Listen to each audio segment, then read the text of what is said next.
ഇവര് ഭൂമി വളർന്നങ്ങ് താഴോട്ട് പോയാൽ എന്തെന്ന് ആലോചിക്കാം ഗൈസ്. അതവിടത്തോടെ നിൽക്കുന്നു. ഇല്ല ഗൈസ്, പിന്നെ അവൻ എൻ്റെ പുറകെ നടന്നു. അങ്ങനെ പിന്നെ എനിക്ക് സഹിക്കാൻ വയ്യാതായപ്പം ഞാനാണെങ്കിൽ ചെന്നിട്ട് ഭയങ്കര, എനിക്ക് ബസ് സ്റ്റോപ്പിൽ ഇറങ്ങി എനിക്ക് നടക്കാൻ പറ്റാത്ത ഒരവസ്ഥയായി.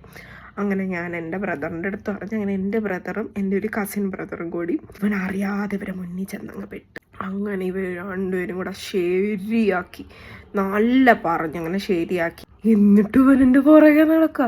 അങ്ങനെ ഒരു ദിവസം എൻ്റെ വീടിൻ്റെ അടുത്തൊരു ഒരു ജൂനിയർ ഉണ്ട് എൻ്റെ സ്കൂളിൽ. അപ്പോൾ ഇവൻ, ഞാൻ +2 പഠിക്കുമ്പോൾ ഇവൻ +1 അപ്പോൾ ഇവൻ ഞങ്ങളുടെ ഒരു ഗ്രൂപ്പാണ്. ഇവൻ ബുക്ക് മേടിക്കാനായിട്ട് വെക്കേഷന് വരും. അങ്ങനെ ഒരു ദിവസം ഒരു വെക്കേഷൻ ഇങ്ങനെ വന്ന് ഞാൻ +1 കഴിഞ്ഞ് +2 പോകുന്നതിൻ്റെ വെക്കേഷന് ഇവൻ വന്ന് എൻ്റെ അടുത്ത് പറഞ്ഞു, ചേച്ചി ഇങ്ങനെ ഈ ചേട്ടൻ എൻ്റെ അടുത്ത് ഇങ്ങനെ പറഞ്ഞിട്ടുണ്ടായിരുന്നു, നീ എന്തിനാ അതറിയുന്ന, അങ്ങനെയൊന്നുമില്ല, ഞാൻ അവൻ്റെ അടുത്ത് പറഞ്ഞ ഇഷ്ടമല്ല, നീ ഇനി അങ്ങനെ ഒന്നും സംസാരിക്കരുത് എന്നൊക്കെ പറഞ്ഞ് ഞാൻ ഇവൻ്റെ അടുത്ത് പറഞ്ഞു. അപ്പം ഇവനെ മനസ്സിലായി, നമ്മളമ്മയൊന്നും ഇതൊന്നും സംസാരിക്കത്തില്ല. എന്ത് ചെയ്യുന്നറിയോ, ഇവനൊരു ദിവസം പിന്നെ ഇവൻ എന്ത് ചെയ്യുന്നറിയോ, എൻ്റെ വീട്ടിൻ്റെ ഫ്രണ്ടിൽ കൂടി ഇവൻ നടക്കല്ല സൈക്കിളിൽ പോകും.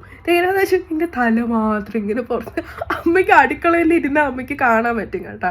അമ്മ എപ്പോഴും പറയും, ഞാൻ വീടിൻ്റെ അകത്തായിരിക്കുമല്ലോ, അപ്പോൾ അമ്മ എപ്പോഴും പറയും തല മാത്രം ഇങ്ങനെ പുറത്തിട്ടുകൊണ്ട് നടക്കും. അപ്പം മതിലിൻ്റെ, നമ്മൾ നോക്കിക്കഴിഞ്ഞാൽ മതിലിൻ്റെ മുകളിൽ ഒരു തല അങ്ങനെ ആയിരിക്കും.